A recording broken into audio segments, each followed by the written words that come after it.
right, and welcome into the Southern Football Cup podcast with Drew and Steve.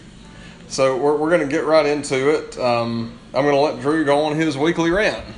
So the one thing that I just wanted to talk about is the fact that Stephen A. Smith is the biggest bandwagon hater in the sports announcing world. This dude has the strongest opinions I've ever seen. But the problem is, those opinions change day by day, or with whatever he thinks is going to get the most ratings, so on and so forth. And the reason I say that is because this week he has decided to, I guess, call out Cam Newton for not taking a stance on the Colin Kaepernick issue. And it seems to be that Stephen A. Smith's only tactic that he has is to yell louder, sound really aggressive, and force everybody else on planet Earth to agree with him. And I got news for you, dude. You're not right. And most of the time, you don't even have that good of a factual basis to make your claims. Right. I mean, he's forcing Cam Newton to take a stance on something he doesn't have a stance on, which is, sort of, I don't know. It's something I've always had a problem with. Well, everybody's talking about Colin Kaepernick's, freedom of speech right and blah, blah, blah, blah, blah. Well, Cam Newton has a right to not have an opinion if he doesn't feel like having an opinion. So I got to tip my hat to Cam. I want to say good job for not falling into that trap in front of the national media stage. No, you're right. I mean, Stephen A. Smith's the same guy that was not critical or, actually, supportive of Michael Jordan saying that Republicans buy tennis shoes too. But, at the same time, he's, he's not treating Cam Newton the same way. I don't really know what the deal is with, the climate change or whatever in society at that point. But, I don't know. It's an interesting topic. But anyway, so we're going to go into the, our outlook on the season. We're going to start with the favorites in the SEC. The first would have to be Alabama. It's pretty obvious in my opinion. They are looking to replace some starters at key positions. First and foremost is Derrick Henry and Kenyon Drake. Derrick Henry being the Heisman Trophy winner. So I'm going to let Drew weigh in on this. So I think we've got two really good running backs in the stable with Scarborough and Williams. Personally, I feel like Scarborough is going to bear a little bit more responsibility. He very much so mimics kind of that build of like a Derrick Henry or a Trent Richardson where you just have, Mack trucks for legs. Right. You've got good explosive power up the middle. You've also got a quick step to get to the outside. Good hands to receive those swing passes and screens that can alleviate some pressure from the quarterback and spread out of defense. So I'm really excited to see how that tandem kind of works out. Williams seeming to be, in my mind at least, I feel like more of that, kind of third down back, somebody that's really just going to kind of lower the boom on a linebacker or a cornerback. Yeah, I'm sure. I mean, I don't know a whole lot about Damian Williams. I do know he's sort of the speedier of the two. So I think that downhill running ability is going to be fun to watch. Especially he strikes me as the kind of running back that if he can turn the corner and get to the outside, it's going to take a lot of work for a cornerback or a safety to bring him down. Right, you're talking about Williams. Yes, Williams. Right. Yeah. That's another thing is the who's going to win the starting quarterback job. I mean, that's, we know Jalen Hurts is out of the running. Well, my preseason thoughts were Cooper Bateman just based on, some of the playing time that he got last year. I think that's the logical choice.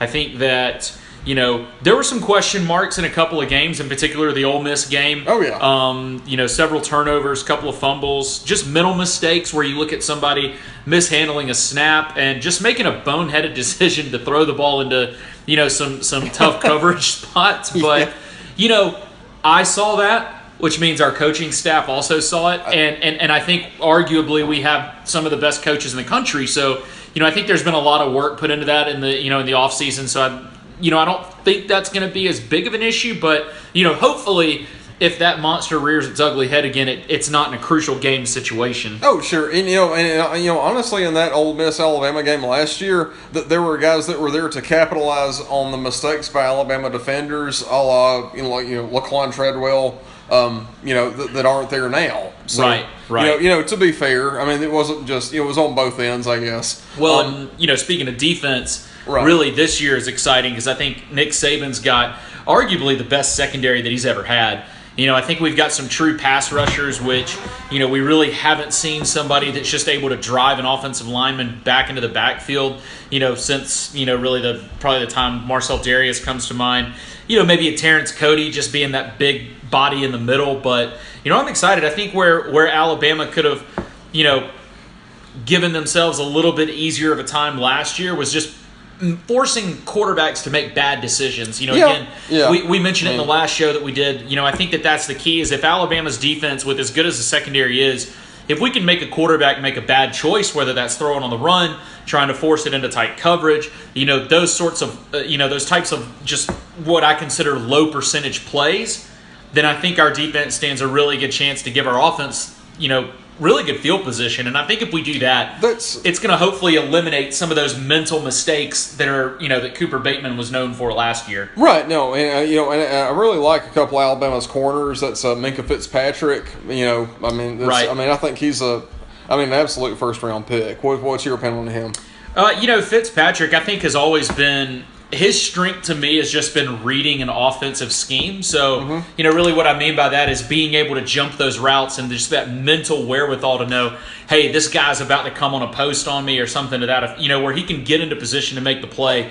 And with a guy that's got the athletic ability that he does, I think that's the key. If he's in the right position on the plays at hand, more often than not, I think he's going to win that battle because he's just as every bit athletic as some of the best wide receivers in the SEC, in particular some of these SEC West wide receivers, the Dupreys and Durrells of the world at LSU, which is obviously going to be a big game in November. So I guess talking about favorites in the SEC, that's another team to mention.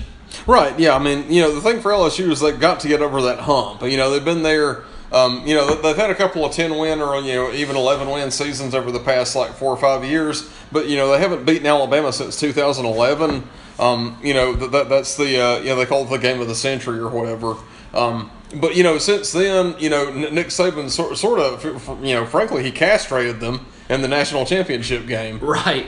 With 21-0 and stuff like that. Auburn scored more points on them than LSU did. So yeah, I think that the big question for me is the same question I've always had for Les Miles. It's just, you sit here and kind of scratch your head sometimes with decisions that the coaching staff makes, with time management, with kind of boneheaded play calls. And again, I'm, clearly they're more qualified than I am to be a coach, or else I would be doing it. But, as an onlooker, I kind of look, you look at some of these third down situations where, you're third and short with somebody like Leonard Fournette and you're dropping back and, shotgun and throwing the ball. It just kind of makes you scratch your head.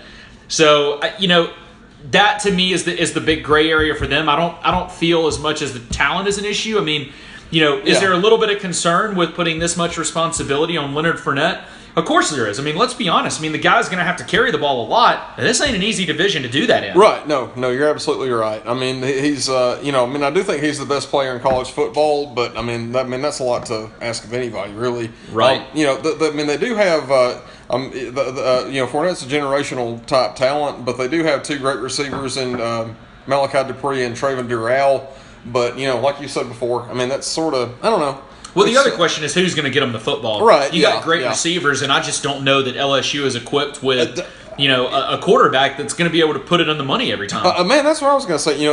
Their last really good team was that 2011 team when they had Landry Jones and Odell Beckham, of course. And they had, I can't remember the quarterback's name, the 2011. Jordan Jefferson? Yeah. Throwing the football. So, I don't know. They ended up with two, first and second round draft picks, I guess. But I think Leonard Fournette. It's scary how much he reminds you of players like Herschel Walker and Bo Jackson. But again, it's some serious question marks. Hey, we're 5-6 games into a season. Sure, Leonard Fournette is still hopefully going to be healthy and he's going to be having great games. It's going to be a lot of fun to watch.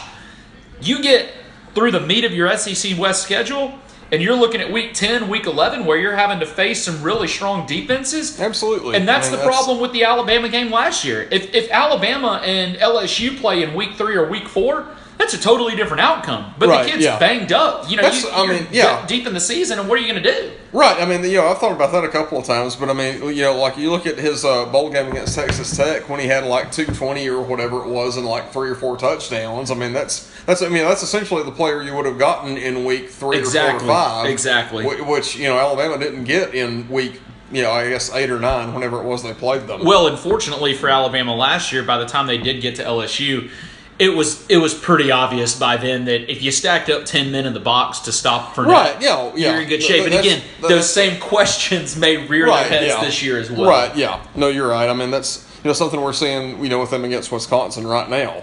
Right. Which, you look at really the first half where, and most of the third quarter where, Wisconsin's been able to kind of dominate and LSU finally getting a little bit of momentum now. Right. But again, just kind of some of these question marks about what is going to happen when they have to throw the ball. Unless Leonard Fournette's picking up 10 yards on first down every play, they're going to have to pass. Right. So I guess we've talked about maybe 2 of the favorites in the SEC. Both happen to be in the West, but who are your teams to watch? I mean, I think there's in my mind there's a couple, but I mean, one of my teams was actually Auburn. I mean, I know I'm going to sound like a homer on that, but I mean, they have a lot of unknowns, and in the past that's actually been a good thing for Auburn. Like the last 2 national championships we've made an appearance in, we've had a first time starter at quarterback and a first time starter at running back too with Michael Dyer and Trey Mason. As far as featured back guys. Well, I think the fortunate thing for Auburn is that, I think some of the question marks have been at defense, but the type of offense that Malzahn runs, you're almost willing to give up 25, 30 points in the hopes that you're going to be able to put up 35, 40, or 50 points. Right. And I think that with some of the running backs that are pumping out 1,000-yard seasons, I mean, you got to sit here and go, well, I mean, hell, if they can put a little bit of things together on the defensive side of the ball, which, perhaps this year they will. Yeah, I mean, I sure hope so. I mean, like you said, I mean, Malzahn's basically been able to, do whatever and get 1,000-yard runners. I mean, that's in large part due to the tempo he runs at. But I mean, you look at guys like Ben Tate, Michael Dyer, Trey Mason, Cameron Artis-Payne, and Peyton Barber have all been, 1,000-yard backs. Michael Dyer was twice, and Trey Mason. So, well, I mean, and none of those guys were first-round draft picks, I don't believe. So, Ben Tate was a second-round pick, but that's the closest one. Yeah, I was about to say Ben Tate's the highest one I can think of in the mid early to mid-second round. Texans. Right. Yeah. And the defense should be much improved with a Carl Lawson 100%, who's projected to be a 21st overall pick by Mel Kiper on the initial big board. So.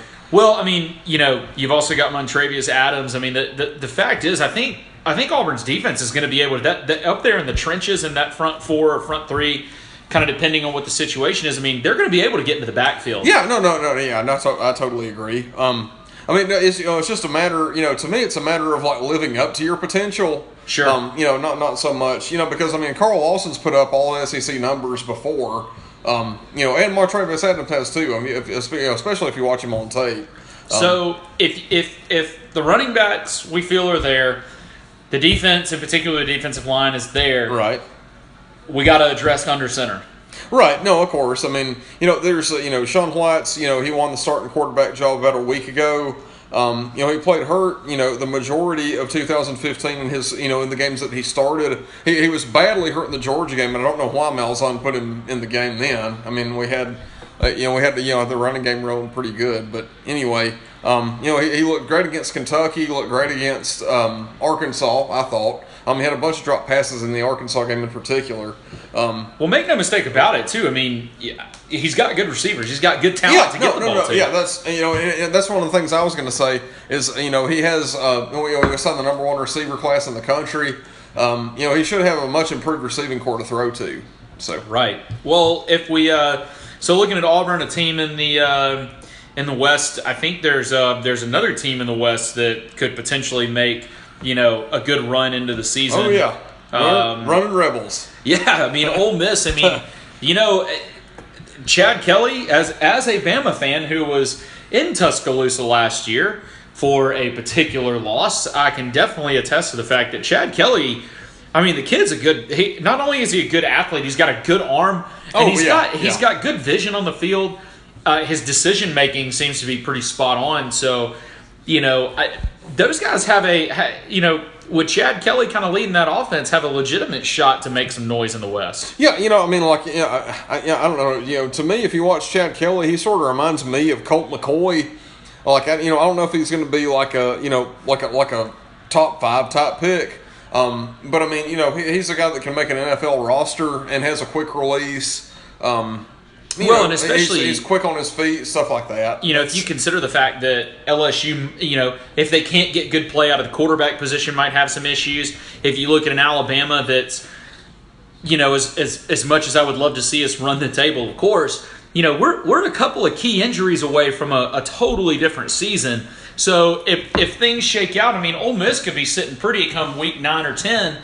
If they've got some big games out of the way and they're able to kind of go into the last part of the season, maybe get some of these guys healthy and ready to make a late run.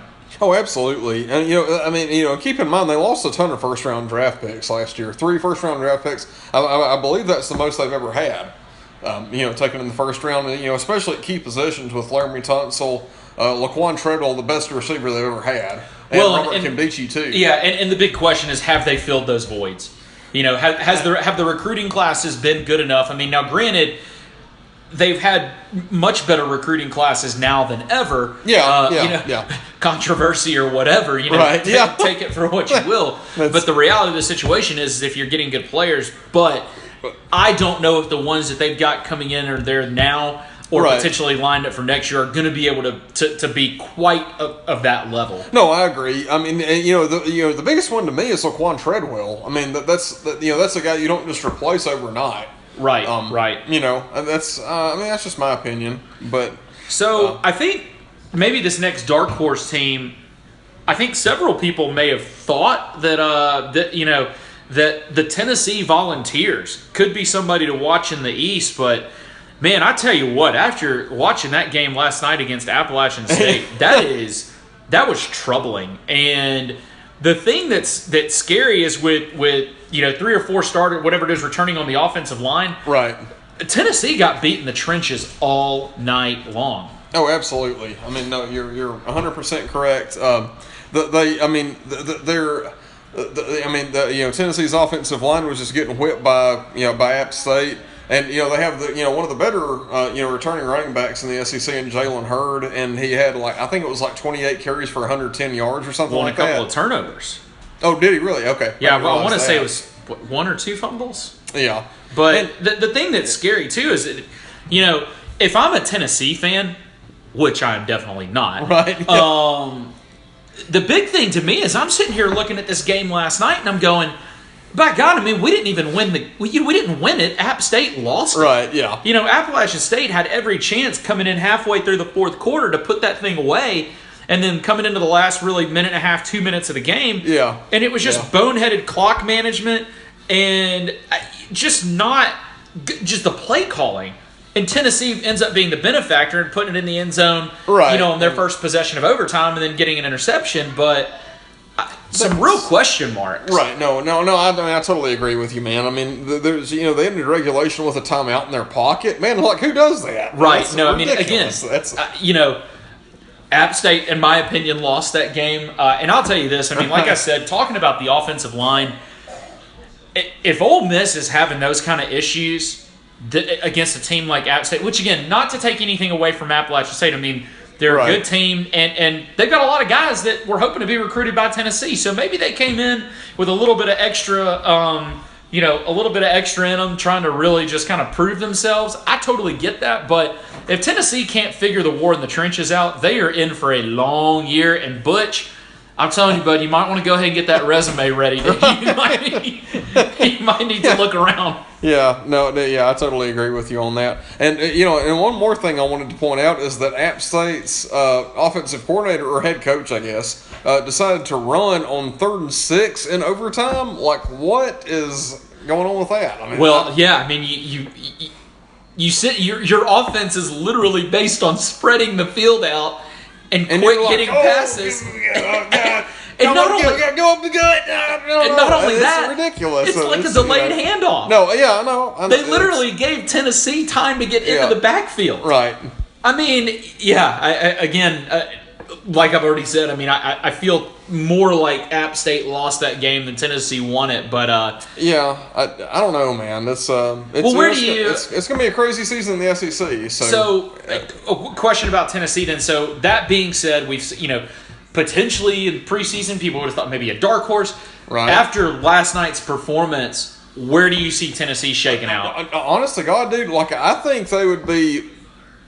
I don't think they'd be any better than Auburn, honestly. I mean, going in, if you'd asked me that question 6 weeks ago, I'd say they'd be maybe third, maybe fourth. But I mean, I would put them. What, a 7-8 win season? Yeah, something like that. Yeah. Yeah, I think you're much more generous than I am. At this point, if it's the same kind of performance all year as it was last night, I think they're going to be lucky to finish out 6-6. And I mean, I'm sorry. Go ahead. No, I was just going to say, but that could be nice because then as a Bama fan living in Birmingham, maybe they'll go to the Birmingham Bowl and maybe I can go there and just heckle Butch the entire time. So I can't say that I'm too upset by that. Yeah, no. I was going to say they could finish 6th or 7th or 8th in the SEC, but still win 9 games because their schedule's soft on the other side. Well, that's true. That's what I mean. Honestly, I think Auburn had a better football team than them last year, and Auburn won 7 games, they won 9. It was like a sort of whatever. Sure.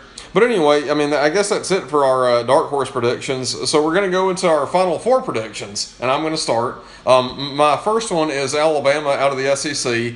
That's for obvious reasons that we've already lamented on before. I think I got a great backfield. Great. It's mostly the great defensive secondary because I think they're going to be able to get up on teams early. Maybe even if it's just by 7 or 10 points, they'll be able to sort of force teams to try to take chances against them and capitalize on those. I hope that secondary can pay off and things like that. I'm guessing. Yeah. Now, okay. So here I've got 3 sort of what I consider to be interesting picks. I've got Louisville, who I love Lamar Jackson. And their improved defense. Lamar Jackson had 8 touchdowns in their opener against Charlotte. And I know it's Charlotte, but 8 touchdowns is 8 touchdowns, man. You're still playing college football, so. Right. Yeah, and Stanford, who was on last night, they've got Christian McCaffrey, who's a Heisman Trophy candidate, was a finalist last year. Broke a freaking Barry Sanders rushing record. I mean, there's something to be said for that. They've got a tremendous coach with a great offensive line, a great defensive line, and a dynamic runner. That's sort of the formula for winning. And also Michigan, they lost Jake Rudock, who was their starting quarterback, transfer from Iowa a year ago. But that could be sort of a addition by subtraction type thing. He couldn't make all the throws they need to win. Win the biggest of big games. But they got the best tight end in college football, who's Jake Butt, no pun intended. Right. They've also got a great deep threat in Jehu Chesson, and like I said, excellent offensive line and defensive line players, and they've also got Jabril Peppers, who's a great return guy and a great safety. So. Well, and you got arguably Harbaugh up there's got the best squad that he's that Michigan's seen since 2006. I think that to me, the only problem I have with Michigan is the fact that they first play from scrimmage today is an interception. So got to cut down on the mental errors. Got to maintain. Obviously, this is such a generic, almost dumb statement, but you got to keep the football. You can't turn it over. And especially when you start playing teams like Michigan State and Ohio State. If you're turning the ball over like that. Now, granted, they ended up finishing out 63-3. Against Hawaii, but honestly, man, maybe Hawaii wasn't that motivated, dude. I got to, if I'm sitting there looking at waves and hula girls all day, I'm probably not thinking about football that much either. But for my picks for the Final Four, definitely going to agree with Alabama again, not just as a fan, but I think if we stay healthy, if we get the kind of play out of the defense that we are looking to get, I think that we put who I think the starter, Cooper Bateman, will be in a good field position battle where we don't have to go all the way down the field. We don't have to take big shots. We can rely on Scarborough and Williams to really bear the brunt of the offense. And again, if we stay healthy, I think we've got a good chance. Louisville, I'm on the fence about. I mean, yes, great showing week 1, but against a weak opponent in my, obviously, that, sure. Yeah. some question marks. I'd like to see them against a real team. Clemson to me is a team that again could be in that Final Four. I don't really know. Looking at their schedule, unless Auburn pulls out the upset, which if Auburn does, all of a sudden, 3 of their games, that they're picked to lose right now are going to be, that's going to flip. So, Clemson to me, I think their big competition going to be with Florida State, obviously, but with Jimbo Fisher already calling game number 2 on Florida State, schedule a trap game and a upset alert, that raises some red flags. So I like Clemson to come out. Stanford, I am in complete agreement with you on that one. I think that those guys are doing what they do to a T out there. Great offensive line, great offense with a phenomenal running back. Like you said, McCaffrey being a finalist last year, I would fully expect to see him in New York again this year as a finalist. And I think that the coaching staff has got an offensive system that it's not as flashy as, the Oregons of the world out there, but it's consistent. And those guys, they put up points. And the thing about Stanford that has always been a key point to me in that conference, they play defense. Oh, yeah, absolutely. and that's huge. Defense wins championships. There's a reason that people say that. So, I tell you this much.